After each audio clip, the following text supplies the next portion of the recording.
Hola, ¿qué tal? Bienvenidos a este 29º episodio de podcast Los Tiempos Digital. Nos da mucha alegría estar de nueva cuenta con todos ustedes. Muchísimas gracias por seguirnos en nuestras redes.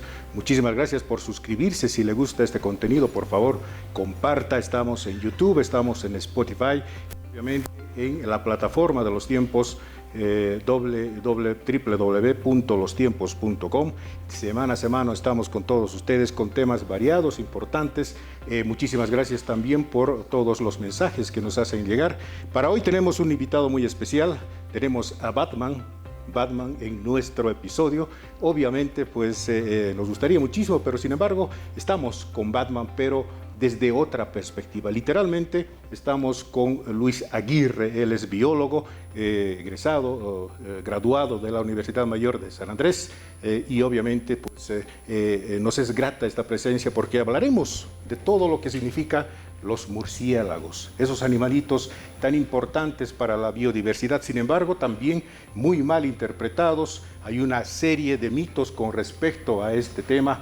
Vamos a tratar de desmitificar todo eso. Indudablemente son animalitos que aportan muchísimo al ecosistema, pero sobre todo vamos a informar, ¿no?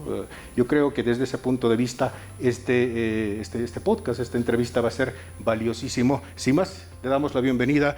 Luis, muchísimas gracias por estar en podcast Los Tiempos Digital.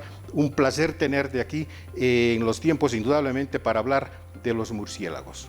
Bueno, Rudy, muchísimas gracias por la invitación. Es un placer para mí estar en tu prestigioso programa del podcast de Los Tiempos Digitales.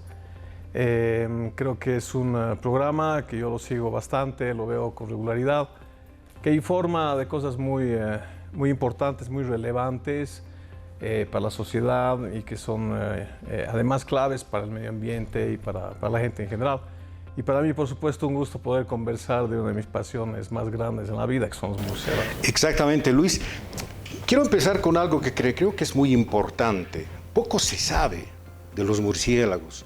Y si se sabe muy poco, también poco se sabe de las personas estudiosas de los murciélagos. Yo creo que es un trabajo realmente minucioso, es un trabajo de bajo perfil, pero indudablemente es un trabajo arduo también. ¿Cuál crees que ha sido ese primer contacto tuyo? Es decir, yo sé perfectamente que a los 8 años ya tenías cierta curiosidad por estudiar o de alguna manera una intencionalidad de saber más allá de los murciélagos. Pero ese clic es importante. ¿En qué momento de tu vida se da eso y decir, caramba, los murciélagos me atraen? Bueno, como dice Rudy, ciertamente desde que tengo 8 años tengo una fascinación por los murciélagos en general. Yo creo que el clic ha ocurrido el momento en que conocí a don Herminio Forno, que es el padre de Eduardo Forno, ahora director de Conservación Internacional, quien tenía una de las colecciones privadas más grandes de mariposas en La Paz.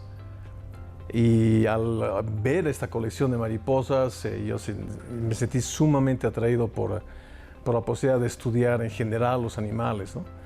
Y fue precisamente Eduardo quien me introdujo a la vida en el museo. Cuando yo tenía 14 años y cuando estaba en la prepromoción, empecé a trabajar de voluntario en el Museo de Historia Natural en La Paz, en Cotacota.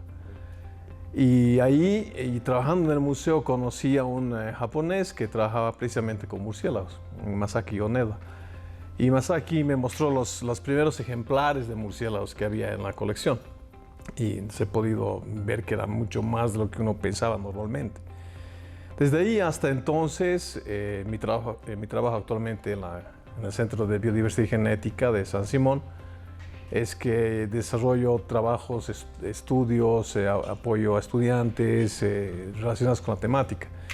Entonces yo creo que ese clic se ha dado el momento en que he podido empezar a ver realmente a los murciélagos como tal, ¿no? En este caso en el museo, allá en esa época, ¿no? Ahora, yo creo que hay algo que hay que desmitificar, ¿no? Los murciélagos son unos animalitos que cumplen una función en la biodiversidad. De pronto tal vez son mal interpretados, no hay una información precisa, siempre se lo ha relacionado con lo oscuro, con lo malo, con la rabia, etc. ¿Cuán beneficiosos son los murciélagos para nuestro ecosistema? Son súper beneficiosos. Está entre los, yo creo que entre los animales más importantes que tenemos en el planeta. Normalmente cuando tú hablas con la gente y les preguntas cuál es la primera palabra que se les viene a la mente, ¿no? Normalmente piensan oscuro, negro, rabia, feos, ratones voladores. Entonces, obviamente hay un montón de misticismo en torno a los murciélagos y eso evita que la gente los llegue a conocer realmente como son. Los beneficios que tienen los murciélagos son gigantescos porque todo el grupo de los murciélagos, que se conoce, el grupo de los murciélagos se conoce como el orden Chiroptera, ¿no? Entonces, escuchas seguramente hablar de los quirópteros, ¿no? Entonces pertenece a un solo grupo.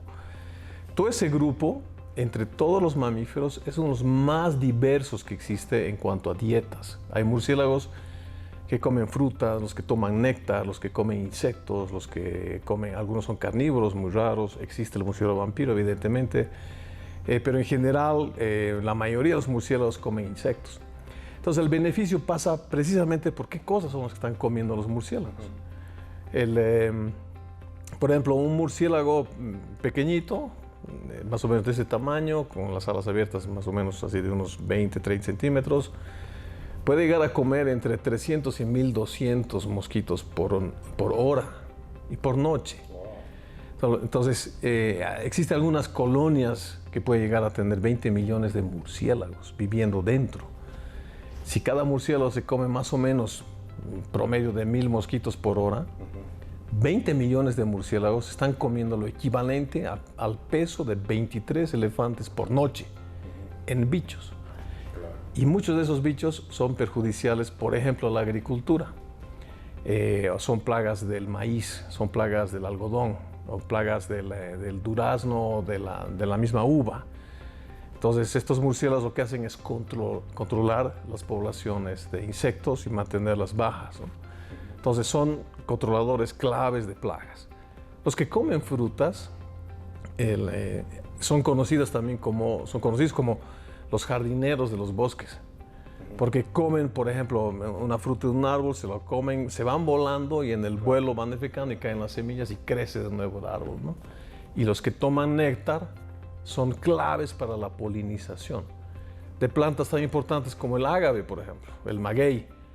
Los que nos gusta el tequila sabemos que de la planta el maguey se saca el tequila. Si no hubiera murciélagos, no habría la polinización del maguey y las poblaciones del maguey podrían verse afectadas a enfermedades. Y por lo tanto la producción del tequila podría verse afectada y habría un montón de mexicanos y bolivianos tristes también de alguna forma. Entonces, como ves, la importancia económica, ecológica es tremenda de los murciélagos, ¿no? De los murciélagos a los seres humanos y a la naturaleza, ¿no? Ahora, hablemos un poco de Bolivia. ¿Cuántas especies más o menos existen en Bolivia? ¿Cuántas de ellas, bueno, son endémicas de distintas regiones? ¿Cómo ha sido tu estudio? ¿Cómo es tu estudio de campo con respecto a ellos? ¿Vas descubriendo, tienes un mapa donde dices, bueno, voy a ir aquí a investigar o descubrir nuevas especies? ¿Cuál es el sistema de trabajo? A ver, en Bolivia conocemos alrededor de 140 especies de murciélagos, 140 especies. Los números varían porque los estudios van mostrando que algunas especies que creíamos que eran unas resultan ser otras y otras que ni sabíamos que existían aparecen de pronto. Entonces la identificación de los murciélagos es algo que es sumamente dinámica. Estimamos que conocemos alrededor de 140 especies hasta la fecha. Ahora, ¿cómo los estudiamos? Evidentemente tratamos de ver históricamente dónde se ha estudiado los murciélagos, quiénes han hecho qué cosas y tratar de buscar vacíos de información e irlos llenando de a poco, ¿no? Perdón, este trabajo es, digamos, específicamente, bueno, obviamente el trabajo que realizas es un trabajo apasionado, sin embargo, hay una institución, una institucionalidad que los reúne y de alguna manera incentiva el trabajo, es absolutamente solo apasionado, y en ese tránsito, digamos, de hacer ese trabajo apasionado, se va reuniendo datos. Por ejemplo, en este momento me imagino una pregunta: ¿hay datos cuantitativos con respecto al número, las cantidades, etcétera? Bueno, hay mucha institucionalidad, ciertamente. Es decir, actualmente yo trabajo en la Universidad Mayor de San Simón, y en mi centro de investigación promovemos este tipo de investigaciones en biodiversidad en general, en flora, fauna, ¿no? Y particularmente en mi caso los murciélagos. También soy coordinador del programa para la conservación de murciélagos de Bolivia, que viene funcionando desde este año. De hecho, son 25 años en los que estamos trabajando. Entonces, en base a estas instituciones, el trabajo, se busca financiamiento, se busca fuentes que puedan colaborar en la investigación. Los museos son muy importantes. Aquí el Museo de Orbiñí, el Museo de Historia Natural en La Paz, el Museo Noelquef Mercado en Santa Cruz, porque ellos promueven este tipo de investigaciones también, ¿no? Entonces, toda esta investigación se la va acumulando en bases de datos, se va centralizando la información, se la comparte entre los científicos, y se van construyendo las listas de especies, dónde viven, dónde están, cuántos son. Medir y cuantificar es un poco más difícil. Claro. Porque, digamos, estamos hablando de esta cueva de 20 millones de murciélagos, que está estimada en 20 millones bajo parámetros técnicos. Por ejemplo, han usado cámaras infrarrojas que miden en los píxeles, y gracias a los píxeles pueden saber cuántos hay más o menos, ¿no? Pero tratar de agarrar 20 millones de murciélagos, te dedico el trabajo que es.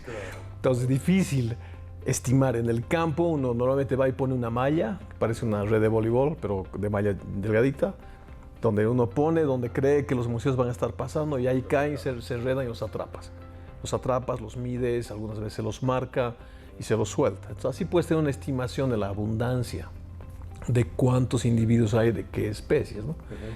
Pero normalmente eso implica estudios mucho más profundos. Por ejemplo, en el Beni, desde el 92 hacemos este tipo de estudios en los que vamos con cierta regularidad a estudiar los murciélagos, y ahí tenemos una idea de cuántos hay, dónde están, en qué islas de bosque están viviendo, ¿no? En qué tipo de bosque, ese tipo de cosas, ¿no? Estudios a largo plazo son muy importantes para eso, ¿no?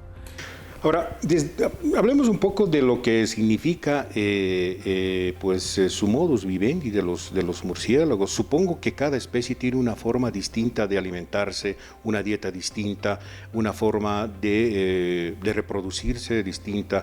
¿Cuál es, en términos generales, esa forma de hacer? Porque te pregunto esto porque, reitero una vez más, sabemos muy poco, somos muy ignorantes, ¿no? Muy ignorantes al respecto. Y creo que también se trata de desmitificar. Hay animalitos que lamentablemente tienen ese estereotipo, ¿no? De ser un poco así, medio raros en la oscuridad, etcétera, etcétera. Pero desde el punto de vista, digamos, de las distintas especies, ¿cómo se reproducen? ¿Cuál es su hábitat? ¿De qué se alimentan? Bueno, se alimenta lo que mencionaba hace un rato, de frutas, de néctar, de insectos, etc., ¿no? Entonces hay una alta diversidad y mucha especialización. Hay murciélagos tan especializados que existe una coevolución entre flores y el murciélago. O sea, flores que se abren de noche, producen néctar de noche solo para los murciélagos. Muchas especies de cactus, por ejemplo, o el ágave que decía del tequila. Existen dietas tan especializadas como la de los vampiros. El murciélago vampiro es un mamífero que está especializado a alimentarse solamente de sangre, y en la sangre saca las vitaminas, los minerales, las coenzimas, todo lo que necesita para vivir. Son súper especializados. Ahora, ¿cómo viven? ¿Qué características sociológicas, por decirlo así, tienen los murciélagos, o sociobiológicas? Es también bien variada. Existen murciélagos que son solitarios, o que viven en grupitos pequeños de 2, 3 individuos. Por ejemplo, el falso vampiro de Linneo es un murciélago que no es vampiro, pues le dicen falso vampiro. Es el murciélago más grande que tenemos en Sudamérica. Mide 1 metro de envergadura. Es 1 metro de envergadura. Es como un chihuahua. Y paradójicamente se alimentan de frutas, ¿no? Este particularmente se alimenta de carne. Es carnívoro. El murciélago, el Vampirum spectrum es un nombre científico, que no es vampiro, es un mal nombre. Es una especie carnívora, generalmente solitaria o vive en parejas y que puede comer aves, lagartijas, ranas, otros murciélagos. Entonces es carnívoro, es el depredador tope de la cadena alimenticia de los murciélagos, digamos, ¿no? Y es una especie amenazada en Bolivia, es considerada vulnerable a la extinción. Entonces tenemos estas... ahora, estos son solitarios o en grupos pequeños, pero tenemos algunos murciélagos que son gregarios, que pueden vivir en colonias de hasta 20 millones o 10.000, 20.000, etc. Cuando uno va al Chapare, por ejemplo, las cavernas del Repechón, uno puede ver las cavernas, hay grupitos de murciélagos viviendo ahí adentro, ¿no? 500, 1.000, 2.000 murciélagos viviendo. Entonces, y forman harems. Normalmente es un macho, unas 6, 7, 8 hembritas. Y unos machitos. Pensé que eran monógamos, ¿eh? No, más bien la mayoría son polígamos. Es decir, que tienen varias hembras, ¿no? La mayoría. Algunos pocos se sabe que son monógamos. Hay un murciélago en Centroamérica que se sabe que es monógamo estacional, es decir, tiene una pareja, se reproduce y busca otra pareja y se reproduce. Entonces, pero viven en parejitas. ¿Cuál es el ciclo de reproducción? ¿El tiempo de gestación? ¿Cómo nacen? Sí. Bueno, son mamíferos, claro, y nacen como todos los mamíferos completos. Entonces, una cría... ¿Una sola cría? Una sola cría al año. Wow. Una sola cría al año y algunas veces 2 veces al año. Y muy raras veces... ¿De qué depende esto? O sea, ¿depende de su hábitat? Es su biología. Han evolucionado así. Y en biología hay 2 tipos de animales, los que se reproducen poco y los que se reproducen mucho. Por ejemplo, los ratones, conejos, tienen 8, 10, 15 crías cada 3 meses. Se reproducen un montón. En cambio, los murciélagos tienen 1 o 2 crías al año. Se reproducen muy poco y muy lento. Eso tiene implicaciones en la que, por ejemplo, si tú vas y les molestas en la caverna o destruyes la caverna donde viven, los que quedan van a tardar tanto en volver a su estado normal de la población que pueden llegar a estar hasta en peligro de extinción. Entonces hay todas estas adaptaciones, ¿no? Desde polígamos, viven muchos años, eso es bien interesante. Son longevos. Son súper longevos. Un murciélago puede vivir 44 años, 25 años, 15, 30 años es lo normal. Un conejo o un ratón llega a vivir 10 años, 8 años. En cambio, un murciélago puede llegar a vivir 25, 30 años. Hay registros de vampiros, por ejemplo, en cautiverio, en zoológicos, 33 años. Son súper longevos. Y esa es la forma de balancear el hecho que se reproducen tan lento. Se reproducen muy lento, pero viven mucho tiempo. Así equilibran, digamos, su ecología, su biología. ¿Qué tiempo de gestación tiene la hembra? Como 3 meses, en un promedio. Depende de la especie, porque especies chiquitas, especies grandes, pero en promedio unos 3, 4 meses de gestación. De ahí unos 3, 4 meses de estar con la cría, alimentarla, cuidarla, ¿no? Y unos 3, 4 meses de volver a buscar pareja y entonces así se cumple el año, digamos, ¿no? Hablemos un poco del comportamiento. Sin duda alguna, tú que eres estudioso del tema y eres un apasionado, pues obviamente para las personas que necesitamos información, son cosas realmente bastante desconcertantes, ¿no? Por ejemplo, siempre me ha llamado la atención varias cosas. Obviamente, el oído que tienen, ¿no? O sea, es prácticamente, digamos, el nacimiento del radar, ¿no? O sea, solamente se ubican por el tema del sonido, etcétera. Ese es un tema, me gustaría que profundice un poco. Segundo tema, ¿por qué duermen cabeza abajo, no? Y tercer tema, supongo que en algún momento pues son bastante delicadas las alas, ¿no? Se desplazan y tienen una especie de membrana o lo que sea, pero y entre medio de eso hay unos no sé, unos cartílagos, por decir algo, no sé, estoy tanteando el asunto, pero son animalitos muy muy curiosos y tienen muchas cosas y muchas bondades, ¿no? Sí. Para mí son un milagro de la evolución, son realmente increíbles. A ver, en el caso de la morfología, que es lo primero que se me viene a la mente, la membrana que tienen no es en realidad muy delicada. O sea, te decía que el nombre de los murciélagos es el orden Chiroptera. Y Chiroptera viene de Chiros y Pteron, mano alada. Entonces, básicamente, un ala de un murciélago es una mano en la que los dedos se han estirado largo, y la membrana que nosotros tenemos, ¿no? Si te la tocas entre los dedos, tenemos una membranita ahí, esa membrana se ha estirado para cubrir todos los dedos. Entonces el ala de un murciélago es una mano cubierta de una membrana. Esa membrana, y en general el cuerpo del murciélago tiene una alta capacidad de recuperación. A veces se pincha o se corta, pero rápidamente regenera, ¿no? Regenera bastante rápido. Eso es muy interesante. En el caso del radar, ahora, a ver, los mamíferos en general tienden a utilizar la visión, ¿no? En general casi todos los mamíferos. Unos cuantos el olfato y algunos usan el oído. En este caso, los murciélagos y los cetáceos, las ballenas y delfines, usan radar. Y algunos ratoncitos, etc. Pero en general, los murciélagos son súper especializados. Es bien interesante. Ahorita estamos hablando, y tú me estás escuchando, más o menos entre 8 y 10 kilohertz. Ese es el sonido que estamos escuchándonos, 8 kilohertz. Los murciélagos producen sonido desde 10 a 250 kilohertz. Ese es ultrasonido, ¿no? Es ultrasonido. Lo normal en los murciélagos es 50, 70 kilohertz. Y es bien interesante porque imagínate en esta caverna otra vez de 20 millones de murciélagos, todos gritando a la misma frecuencia. ¿Tienes el ruido que debe ser eso? Bueno, y de algún momento yo vi y detectan en esa multitud, en ese universo, detectan a sus crías. Eso es increíble. Primero tienes una multitud de ruido hablando, es como estar en una discoteca, te imaginas que están gritando a tu oído. Los murciélagos tienen la capacidad de sintonizarse a diferente, esa frecuencia de 50 kHz, ellos pueden bajarla a 50.5, 51.2, 51.3, ¿no? Entonces así pueden ocultar el sonido, ¿entiendes? Para no estarse escuchando entre ellos. Pero solamente se basan en el oído o utilizan el olfato o algún tipo de... Los murciélagos, para empezar, no son ciegos. Tienen ojos y ven bien. Claro. Son nocturnos, entonces no necesitan ver bien de noche, pero de día sí. O sea, en el día en la cueva ahí están mirando, pueden ver. Usan muy bien el olfato, especialmente para lo que mencionabas hace un rato, para encontrar a su cría.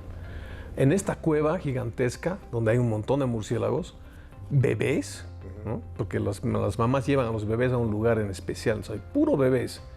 Y te decía hace un rato, un murciélago, una cría. Entonces la mamá tiene que encontrar entre cientos de miles de murciélagos a su cría. Y eso lo logra por el sonido, ¿no? Hay un sonido especial de su cría y por el olor de su cría.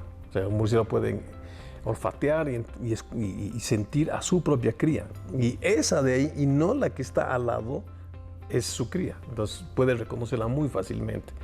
El sistema radar de los murciélagos es tan sofisticado que pueden detectar tan fino como un cabello, pueden detectar, ya se sabe, incluso la superficie, por ejemplo, de las polillas. Uno ve una polilla y si alguna vez has tocado una polilla te has llenado de escamas. Los murciélagos son capaces de identificar la textura por el sonido. Es como cuando hacen control a las mamás que están embarazadas con ultrasonido, sí, ¿no? Y se produce ahí, uno puede ver en el radar, ¿no? Es exactamente lo mismo. El murciélago grita y recrea esa imagen en su cerebro. Realmente un animalito muy complejo, ¿no? Yo creo que antes de tener una idea preconcebida, prejuzgada, yo creo que de lo que se trata es justamente de leer y de investigar, y personas como tú indudablemente y el trabajo que tú haces están justamente para eso, para dar una información precisa, para poder desmitificar y desvirtuar las cosas que no son ciertas, malas informaciones, y creo que desde ese punto de vista pues me alegra muchísimo tenerte en el programa. Dos preguntitas más para no quitarte mucho tiempo, Luis. La primera pregunta. Siempre se ha relacionado al murciélago con el vampirismo, ¿no? Siempre hemos tenido, digamos, esa idea, se han hecho películas, hay una serie de mitos, leyendas, cuentos, etcétera, etcétera. ¿Cuán certera es esta idea? Ya, bueno, dijiste que sí, evidentemente existen vampiros, pero ¿cómo es su sistema? Obviamente no son animalitos que te van a atacar y te van a chupar la sangre, indudablemente, pero en los animales supongo que en la noche bajan y hacen su tarea. ¿Cómo es ese sistema? Bueno, ahorita has mencionado dos cosas que me parecen bien importantes. Una es estar conscientes de que hay un montón de mitos en torno a los vampiros, en torno a los murciélagos, ¿no? Se cree que todos son vampiros o que todos son dañinos y no es así. Y es cultural, ¿no? En Latinoamérica, en América en general y la cultura occidental en general tiene mala perspectiva de los murciélagos porque son animales nocturnos y la noche siempre está asociada a los fantasmas, a la muerte, ¿no? Entonces los animales nocturnos por lo general siempre son mal vistos. Entonces a este tema cultural se suma el hecho de, por ejemplo, de que en Europa había la brujería y todo esto. Allá no hay vampiros. Los murciélagos vampiros solamente hay en América, en Sudamérica y Centroamérica. En Europa no hay murciélagos vampiros, pero sí hay muchas leyendas relacionadas a los murciélagos, a las brujas, etc. Entonces, cuando vinieron los españoles a Sudamérica, encontraron a los murciélagos vampiros que evidentemente les chupaban sangre. Entonces ahí empiezan a mezclar la cultura, la tradición con leyendas, etc. Y se hace todo un caos. Claro.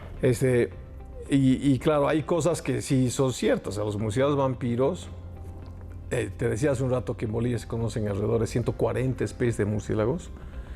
Solo 3 son vampiros. El resto, las 137 especies, comen otras cosas. Solo 3 vampiros. Y de estos 3, solo uno causa problemas, por ejemplo, a la ganadería o que se alimenta de sangre del ganado y que puede transmitir rabia también. Claro. Ahora, los murciélagos vampiros, la forma que tienen, como te decía, son pequeñas maquinitas de la evolución impresionantes. Lo que ellos hacen es identifican dónde hay un animal de sangre caliente, puede ser una vaca, una foca, de hecho hay algunas, ¿no?, de estas, puede ser algún borracho en la plaza, puede haber de estas cosas. Entonces lo que hace el murciélago es identificar dónde está el animal de sangre caliente y los murciélagos vampiros tienen termorreceptores alrededor de la boca, donde pueden mirar el calor, pueden sentir las zonas más calientes. Entonces sienten la zona más caliente y ahí producen una incisión. Los vampiros no chupan. Chupan es la forma coloquial de decirlo, ¿no? Pero no agarran a una vaca y se la chupa como una toronja. Sí, pues Drácula, tanto daño nos... Lo que hace el vampiro es, tiene unos incisivos muy fuertes, muy afilados, hace un corte pequeño y la sangre empieza a salir. Una cosa maravillosa que tienen los vampiros es tiene una enzima, un anticoagulante. Exacto, justamente en su saliva, que evita que la sangre se coagule. Entonces, mientras van lamiendo y tomando la sangre, van poniendo la saliva y la herida no se coagula rápidamente. Entonces pueden tomar y toman más o menos el doble de su peso en sangre. Después de orinar un ratito, pueden salir volando. Y a esa misma herida van a volver las siguientes noches porque ya está abierta, está caliente, entonces es más fácil de reconocer, ¿no? El vampiro en algunos lugares puede causar problemas. A la ganadería, pueden transmitir rabia, pero sistemas de vacunación, el control, manejo del ganado, hay formas de controlar vampiros, murciélagos vampiros también. Se puede mantener las poblaciones de vampiros bajas, ¿no?, y que no tengan tanto efecto, ¿no? Bien, bueno, en todo caso, quisiéramos seguir conversando de este tema que creo que es fascinante y apasionante. En todo caso, también te comprometo a una próxima oportunidad, Luis, y obviamente, pues siempre tratar de informar de una manera correcta y precisa con respecto y sobre todas las cosas de estos animalitos tan beneficiosos para el ecosistema que yo creo que con el transcurso del tiempo han ganado mala fama por X o Z razón. Finalmente, mi última pregunta es ¿cómo podemos ubicarte? ¿Cómo podemos ver el trabajo que realizas? ¿Estás en las plataformas? ¿Tienes algunas redes sociales? Sí, Rudy, yo soy bien activo en Facebook, me encuentran como Luis F. Aguirre. Uso principalmente Facebook y me encuentran en la universidad. Me preguntan por el que sabe de murciélagos y por ahí me encuentran. Al margen de eso, pues Batman. No, Batman. ¿Dónde es la guarida de Batman? Siempre la cueva, por ahí. Sí, la Baticueva. En la Facultad de Tecnología, en el Centro de Biodiversidad, ahí me encuentran para cualquier cosa, por supuesto, para hablar siempre de murciélagos. Es importante esos espacios que tienes tú con tu público, por supuesto, para poder explicar estas cosas, en este caso los murciélagos en particular. Pero como dices, son animales muy mal vistos e injustamente maltratados, que cumplen un rol clave en los ecosistemas y que merecen ser protegidos y cuidados, ¿no? Pues Luis Aguirre, muchísimas gracias por estar en este podcast Los Tiempos. Reitero mi invitación para una próxima oportunidad. Muchísimas gracias por estar y aceptar la invitación. Encantado, Rudy, cuando quieras. Bueno, en todo caso también a ustedes pues decirles, estamos pues para eso, para informar y para yo creo que dar conceptos precisos de lo que significan algunos temas que no siempre se los tiene a mano, y uno de los temas que hemos querido llevar adelante en este podcast, en este 29º, ya casi 30 episodio de este podcast Los Tiempos Digital, es justamente el poder hablar de estos animalitos, de los murciélagos, porque creo que han sufrido mucho y sí sufren mucho porque tienen, yo diría, ese estereotipo de ser un animal bastante, yo diría, pues un poco, no sé, despreciado en su momento, o de alguna manera también tener una mala información desde ese punto de vista, y creo que estas cosas hacen justamente el hecho de que se lleve una información clara, precisa, y cuidar nuestro ecosistema. Creo que en estos tiempos tan complejos, sobre todo de crisis climática, de crisis de ecosistemas, de biodiversidad, donde los seres humanos, nosotros estamos depredando el planeta, la Tierra, es bueno concientizar y hacer ver que hay cosas que lamentablemente son irreversibles. Hacemos un daño y son irreversibles, ya no se va a producir más. Hay animales que se han extinguido y no van a volver a aparecer más en nuestro planeta, y de eso se trata justamente, tener una conciencia clara de lo que significan estos temas. Muchísimas gracias por estar en este episodio de Podcast Los Tiempos Digital. Si le ha gustado este contenido, por favor, dele me gusta, comparta, por favor, suscríbase a nuestra plataforma de YouTube, estamos en Spotify, estamos también en la plataforma Los Tiempos, www.lostiempos.com, semana a semana, todos los miércoles, con temas importantísimos. Muchísimas gracias por su audiencia, hasta otra oportunidad.